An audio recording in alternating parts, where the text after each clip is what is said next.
एक राजकुमारी ने बताया कि जो पुरुष अपनी पत्नी के साथ में ये 8 काम करता है तभी उसकी स्त्री खुश रहती है।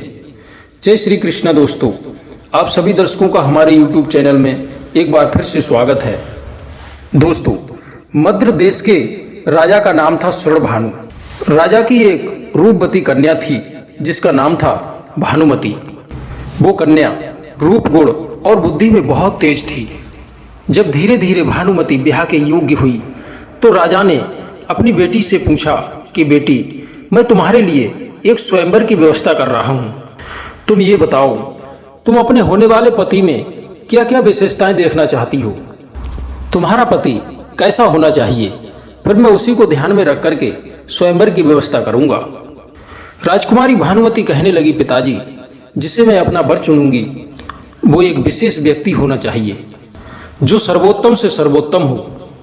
राजा बोले, बेटी, ये कैसे पता चलेगा कि कौन सा राजकुमार सर्वोत्तम से सर्वोत्तम है? राजकुमारी बोली, पिताजी, इसकी पहचान होगी प्रतियोगिता से। हमें कई प्रकार की प्रतियोगिताओं का आयोजन करना होगा।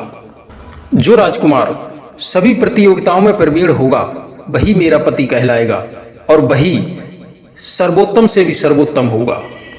दोस्तों, बेटी के कहने पर राजा ने अपने यहाँ तरह तरह की प्रतियोगिताओं का आयोजन किया, जैसे कि तीरंदाज, गायन विद्या, नृत्य कला, शास्त्र ज्ञान और सौंदर्य। राजा ने उन प्रतियोगिताओं का काम अपने मंत्री के बेटे भरत को सौंप दिया। भरत जो था वो राजा के वर्तमान मंत्री का पुत्र था। बचपन से अब तक राजकुमारी और भरत साथ साथ खेल करके बड़े हुए थे।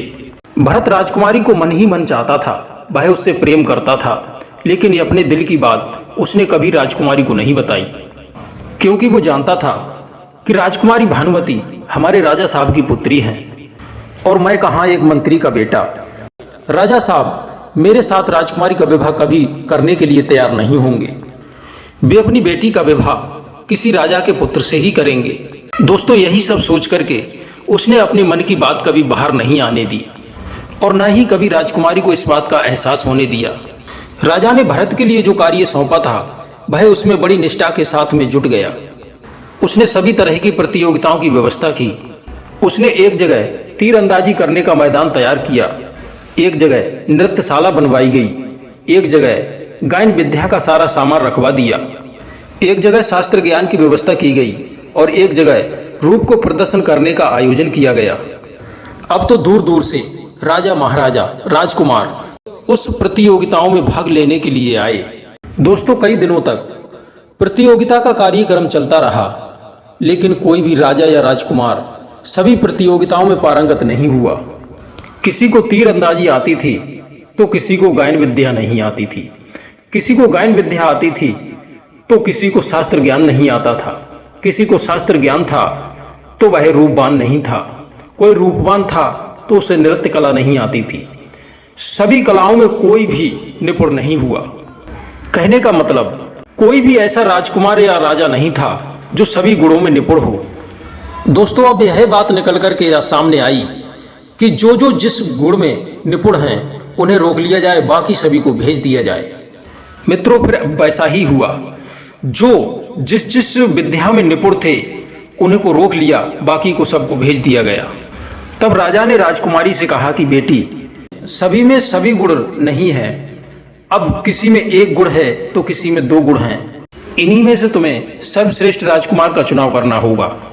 राजकुमारी कहने लगी, पिताजी, ये सभी में तो एक एक गुण ही श्रेष्ठ है। राजकुमारी कहने लगी, पिताजी, ये सभी तो एक एक गुण में ही श्रेष्ठ हैं, लेकिन मैं इनमें से अपना सर्वश्रेष्ठ पति कैसे चुन पाऊंगी?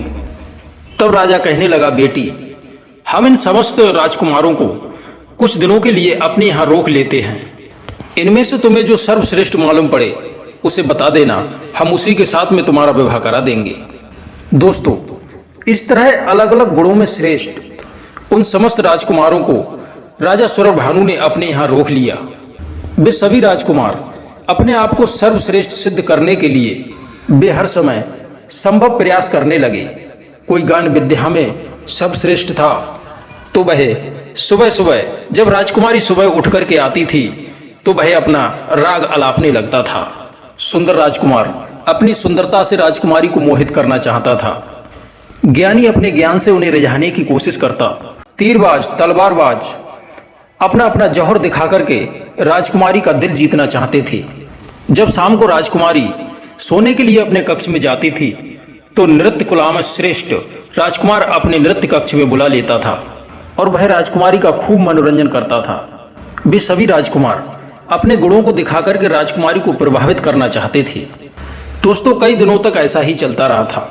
जैसे जैसे राजकुमारी उनके साथ में अपना समय बिता रही थी, वैसे वैसे उसकी उलझनें बढ़ती जा रही थी। राजकुमारी सोच में पड़ जाती थी कि अब मैं किससे विवाह करूं। यही सब सोच करके वह अपने पिताजी के मंत्री के बेटे भरत के पास में गई और उसने भरत को बताया कि मैं ऐसे मझधार में फंसी हूं जहां से कोई किनारा ही नजर नहीं आता। मैं ये तय नहीं कर पा रही हूं कि मैं अपना वर किसे चुनूं। राजकुमारी ने भरत से कहा कि तुम इसमें मेरी कुछ मदद करो। भरत ने कहा, राजकुमारी, इस कार्य में मैं आपकी कोई मदद नहीं कर सकता। आपका जीवन, आपकी पसंद, ये निर्णय तो आपको ही लेना है, क्योंकि विवाह करके राजकुमार के साथ में तो आपको ही रहना है, मुझे नहीं। बस मैं तो यही कहूंगा कि जो भी निर्णय लो वो सोच समझ करके लेना। ये जीवन बार बार नहीं मिलता है। राजकुमारी बोली, भरत, इतने सारे राजकुमारों के जब मैं गुणों को देखती हूँ तो मैं भ्रमित हो जाती हूँ। तब भरत ने राजकुमारी से एक बड़ी अच्छी बात कही। राजकुमारी जी, आप एक बात बताइए, आप विवाह के लिए किसी व्यक्ति को तलाश रही हैं या फिर किसी गुण को? तब राजकुमारी ने कहा, यह तो जाहिर सी बात है, मैं किसी व्यक्ति को तलाश रही हूं जो मुझे खुश रख सके। तब भरत कहने लगा कि हे राजकुमारी, जब आप व्यक्ति को ही तलाश रही हैं तो फिर आप पर ये गुणों की धुन क्यों सवार है? इन गुणों के चक्कर में आप अपने वर को भूल रही हैं। क्या तुम जानती हो, जो व्यक्ति धनुर्विद्या में निपुण है, क्या वो तुम्हें खुश रख पाएगा? हो सकता है वह सिर्फ धनुर्विद्या का ही केवल ज्ञाता हो, प्रेम, समर्पण, सद्भाव ऐसी वस्तु उसके अंदर ना हो। तुम ये नहीं जानती हो कि वो सुंदर युवा, उच्च कोटि का नर्तक, कुशल धनुर्धर, प्रतिभाशाली गायन और शास्त्र ज्ञान के अतिरिक्त वे कैसे व्यक्ति हैं। आपको ऐसे वर का चुनाव करना चाहिए जो जीवन की समस्याओं से लड़ने के काबिल हो, जो पत्नी का महत्व समझता हो, जो अपनी पत्नी को वो अधिकार दिला सके जिसकी वो अधिकारिणी हो, जो समय आने पर अपने प्राणों की बाजी लगा करके अपनी पत्नी की रक्षा कर सके, जो पत्नी को केवल भोग विलास की वस्तु न समझे, जो ये समझता हो कि स्त्री भोग विलास की वस्तु नहीं है, जो ये समझता हो कि पत्नी या स्त्री भोग की वस्तु नहीं है, जो ये समझता हो कि उसकी पत्नी केवल उसके लिए ही अपने भाई बहन माता पिता को त्याग करके आई है, तो उसके साथ में कैसा आचरण करना चाहिए। जो जीवन भर उसे खुश रखने का प्रयास करे, जिसके साथ रहकर स्त्री को हर सुख सुविधा का एहसास हो, ऐसे वर की खोज करना चाहिए। ऐसे वर से क्या फायदा जो सिर्फ दिखने में सुंदर हो और वो अपने रूप के गुमान में पत्नी को भाव न देता हो, मुश्किल परिस्थिति में घबरा कर भाग खड़ा हो, जिसमें ज्ञान तो है और ज्ञान का नशा चढ़ा रहता हो, जो धनुष बाण चलाना जानता हो पर युद्ध की स्थिति में घर में छिपकर बैठ जाए, जिसके अंदर साहस ना हो, केवल प्रतिभा ही हो, तो ऐसा व्यक्ति किस काम का। जीवन साथी ऐसा होना चाहिए जो अपनी स्त्री की रक्षा के लिए विपत्ति से सीना तान करके भिड़ जाए, आपको हर परिस्थिति में रक्षा कर सके। पत्नी को पैर की जूती समझकर उसका अपमान ना करे, उसे गाली देकर के संबोधित ना करे, उसका अपने अहम जीवन में योगदान समझे और उसे अपना आधा अंग समझ करके चले। वो जीवन भर स्त्री के उस त्याग को याद रखे जब उसने किसी दूसरे देश के अपरिचित व्यक्ति से विवाह करके किया था। जहां उसने जन्म लिया, जिस घर में पली बड़ी, अपने माँ बाप को छोड़ करके अपमान सहन करने के लिए उस घर में नहीं आई है, बल्कि उस घर को खुशियां देने के लिए आई है। जो तुम्हें खुश रखे तुम उसे खुश रखो, यही होता है पति पत्नी का प्रेम। विवाह का वास्तविक अर्थ यही है। दोस्तों, मंत्री के बेटे की बात सुनकर राजकुमारी भानुमति की आंखों में आंसू आ गए। वो हैरान थी। उसने ये सोचा नहीं था कि जिस बात को वो नहीं जानती है उसके बारे में भरत जानता है। राजकुमारी आगे कुछ कह पाती, भरत वहां से चला गया। भरत के शब्द राजकुमारी के कानों में रात भर गूंजते रहे। अगली सुबह जब वो सोकर उठी तो उसने घूमने का निश्चय किया। राजकुमारी सभी राजकुमारों के साथ में जंगल में घूमने के लिए चली गई। उनकी रक्षा के लिए भरत भी उनके साथ गया। राजकुमारी उन सभी राजकुमारों के साथ बातचीत करती हुई आगे के लिए चली जा रही थी। बातों ही बातों में वे सभी घने जंगल में आगे निकल गए। उन्हें इस बात का ध्यान नहीं रहा कि आगे जंगल बीहड़ है, आगे जंगली जानवरों का खतरा है। बीहड़ जंगल को देखकर भरत एकदम रुक गया और कहने लगा, रुको, अब हमें यहीं से वापस लौट चलना चाहिए, आगे जाना खतरे से खाली नहीं है। भरत की बात सुनकर के उनमें से एक राजकुमार भरत की हंसी उड़ाते हुए बोला, जब इतने ही डरपोक थे तो साथ क्यों चल दिए, चुपचाप घर में बैठो। तब दूसरा राजकुमार बोला, अरे घबराते क्यों हो, चलो हम हैं ना, चलो और आगे चलते हैं। भरत ने उन्हें बहुत समझाया, देखो तुम सबकी सुरक्षा का भार मेरे ऊपर है। आगे जंगल बहुत घना है और शेर, चीता, भालू जैसे हिंसक जानवर रहते हैं। जानबूझकर मुसीबत में पड़ना कहाँ की बुद्धिमानी है। परंतु उनमें से किसी की समझ में ये बात नहीं आई। वे सभी राजकुमारी की नजरों में अपने आप को बहादुर सिद्ध करना चाहते थे। राजकुमारी भी भरत की बातों को अनसुना करती हुई आगे को बढ़ गई। वे सभी राजकुमार अपनी अपनी डींगे हाँकते हुए राजकुमारी के साथ में चलने लगे।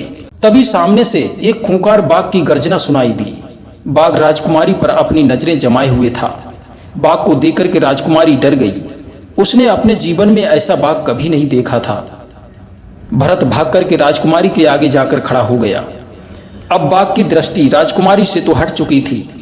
अब भरत को घूरता हुआ आगे बढ़ने लगा। भरत ने राजकुमारी से कहा, राजकुमारी तुम यहां से भाग जाओ, तब तक मैं इस बाघ को रोकने का प्रयास करता हूं।